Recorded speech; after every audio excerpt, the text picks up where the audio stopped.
Folks, welcome back to another episode of Coffee, Tea, and Crime. Our episode today, Who Killed Betty Gail Brown? The confession was legit.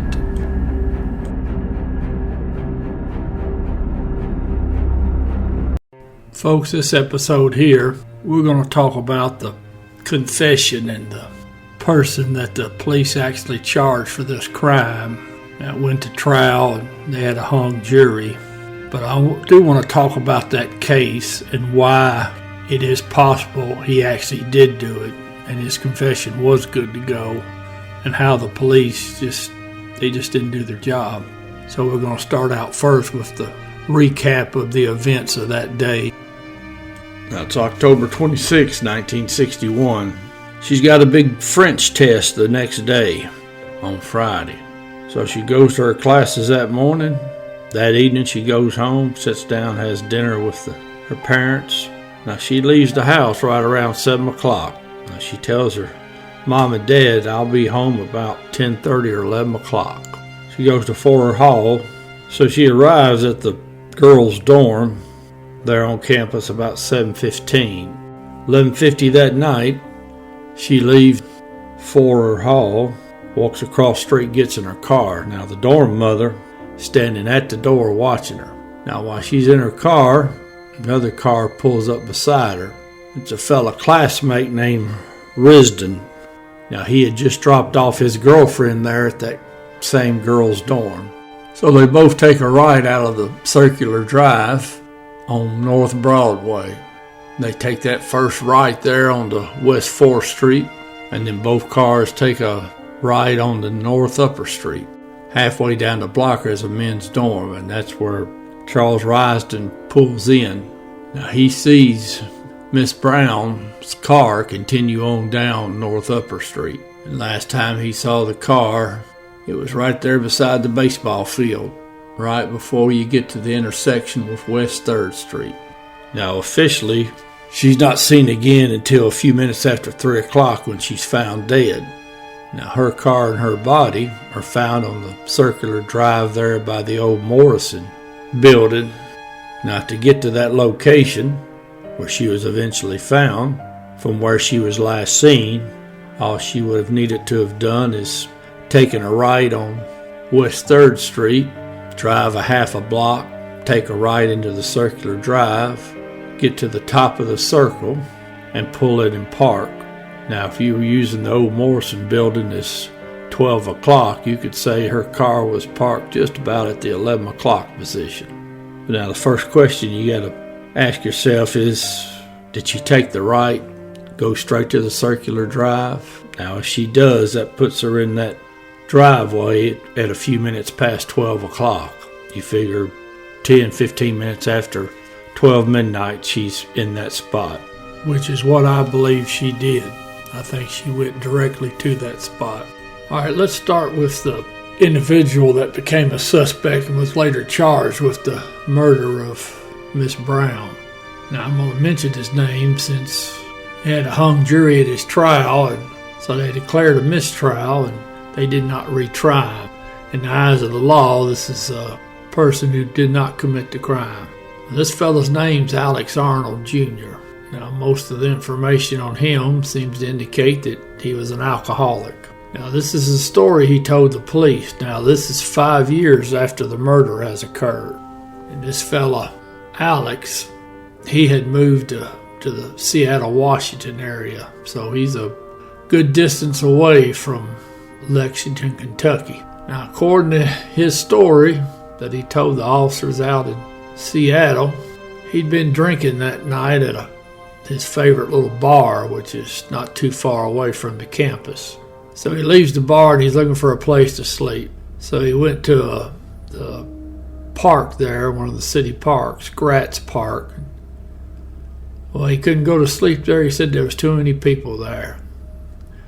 So he says he meanders over to the Transylvania campus. And as he's walking along the sidewalk, he sees Miss Brown, and she's involved in some heavy petting with a another woman right in front of the old Morrison building. Now, Alex says he interrupted their interlude by asking if they had a match. He had a cigarette and he needed a light. Now, according to him, he said the two women cussed and hollered at him, so he walked away. Now, according to him, they just kept on yelling and hollering at him. So he was angry. So he turns around and he heads back to the car. He said he yanked open the Miss Brown's door, driver's side, and he started slapping, fighting with the two women. Now, he said the woman in the passenger seat, she took off running. And Miss Brown, she was still in the car. And Alex says that, without going into specific detail, that he whipped her. And he talked about the blood on the dashboard. Now, regarding the strangulation, that he got in the back seat of the car, not sure why. He said her bra was laying across the front seat, so he got it, put it around her neck, strangled her to death.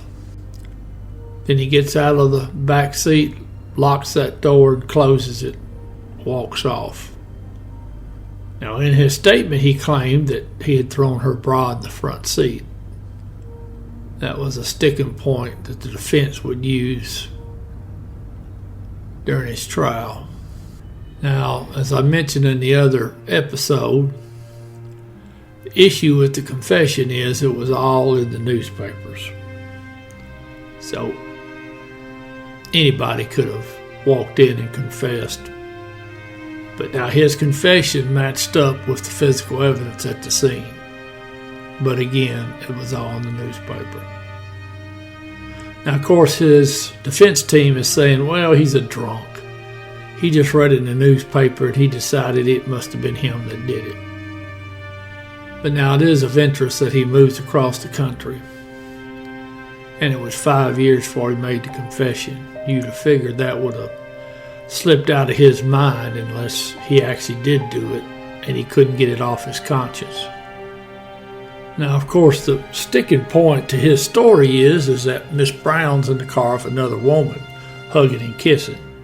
Well, now, this is 1961, and being gay is not a thing that you want to broadcast. Now, of course, you had some people say that Mr. Arnold just claimed this in order to damage Miss Brown's reputation. Well, I mean, he killed her, so I seriously doubt that accusation is going to make him murdering her any less of a charge. I think he said it, or you could definitely argue the point he said it because that's what he saw. Now, my one sticking point with the confession is the fact that there's another live witness who didn't tell the police she was there. I don't know how you could keep that to yourself. But then again, 1961, small city, smaller campus. If word gets out that you're a lesbian, it's going to hurt you, it's going to hurt your family, and you'll have to leave town. And unfortunately, the police didn't follow up on the suspect's story. Now, according to one of his defense attorneys, who later wrote a book about the homicide, he says that it didn't make any sense for two women to be making love in front of Old Morrison, a place that was out in the open when homosexuality was so looked down upon. Now, I made reference to this in the other video, but these two women weren't out in the open. They were in a car. That car was positioned in such a way that it was dark, that area was. The street light that's closest to the car is blocked by that big old tree. You can see it in one of the crime scene pictures.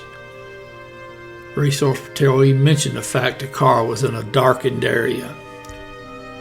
And you're talking about 12:30, 1 o'clock in the morning. So it's not out in the open. I would call it definitely secluded. And I bet a quarter that the woman in the car with her would have been staying in that dorm where she was studying that night. Now, a big thing was made about the fact that the statement was handwritten, the confession. And of course, it was written by the officer. That's what a handwritten statement is, signed by the suspect. Now, that's no different than the hundreds of typed statements I took when I was in robbery and in homicide.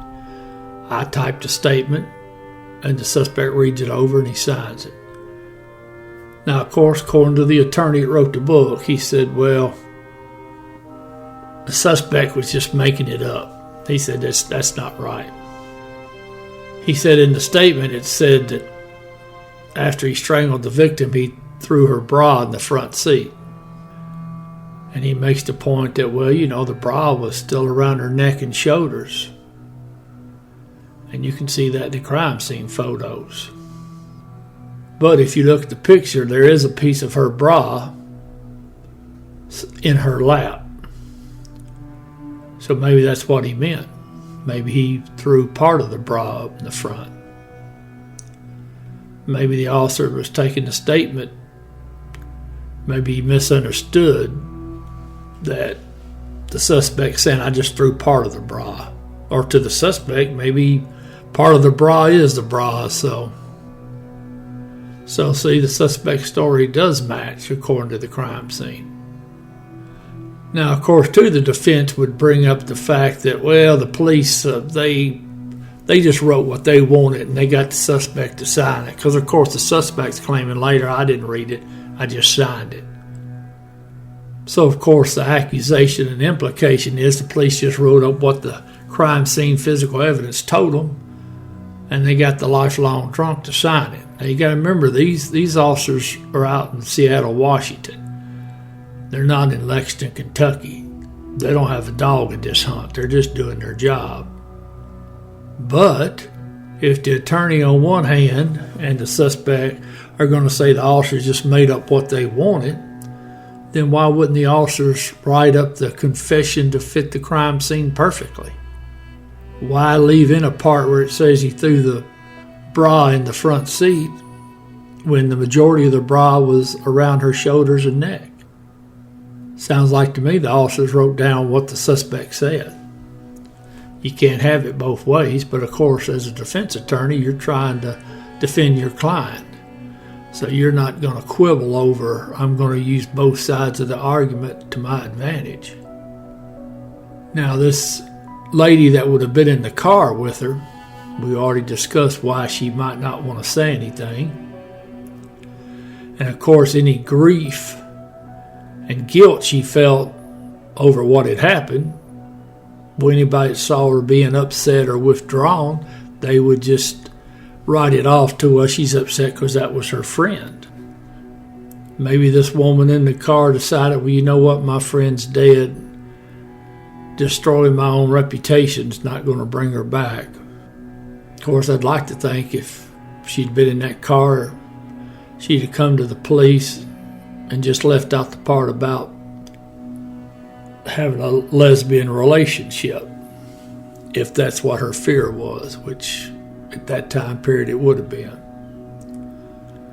She sure could have said something else.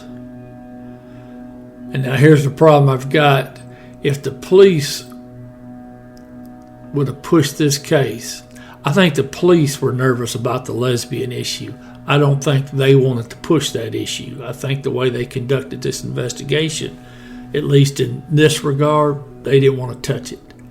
Now, according to the attorney who wrote this book, first he says, well, the police looked at the diary. And then he came off of that and he said, well, no, the mother gave the police the names of all the men in the diary, which tells me the police didn't physically look at that diary. They just took the word of the mama. Folks, I'm sorry, but I'm in homicide. I'm getting that diary. I'm going to get a warrant. I'm going to get a warrant. I'm going to get that diary, and I'm going to search her room. And I'm going to try to find out if this guy's confession is legit or not. I don't care if the victim is a lesbian. She's dead. Yes, it may hurt the reputation of this female witness that's still alive, but I'm going to solve this homicide. But I swear I think the police were scared of the L word and the G word. And folks, I'm going to tell you how far this went in terms of this lesbian accusation. Her own parents testified in the trial for the defense saying that their daughter wasn't a lesbian, to cast doubt upon the confession of the suspect. This is the man that confessed to killing their daughter. They are more afraid of the lesbian accusation than they are trying to find out who killed their daughter. Because if the police get that diary, go through her room, maybe there's a mention of this girl. Maybe there's not, though. May not be. But I can tell you, when I interviewed people that knew her, I would have started with that dorm where she studied that night. Because in my estimation, that's where my witness is. She's one of them girls in that building. And if it's not that, then I'm going to go to the next bunch. But I'm going to talk to the females on that campus. And I'm going to ask them questions about who was close to the victim, etc., etc. You can ask questions without coming out and saying, hey, was the victim a lesbian? Or, hey, any of her friends, were they lesbians? You can get answers out of this without having to come out and ask it. And of course, in 1961, you couldn't have asked it that way, because you definitely would not have gotten an affirmative answer from anyone. I believe the suspect, if you're wanting to go this way, I have no doubt that confession's probably good. We just never know, because the police gave everything to the media, and then the police wouldn't follow up and do what they needed to do. And that's a shame.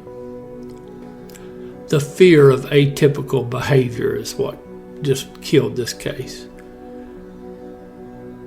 along with conducting your investigation with the media.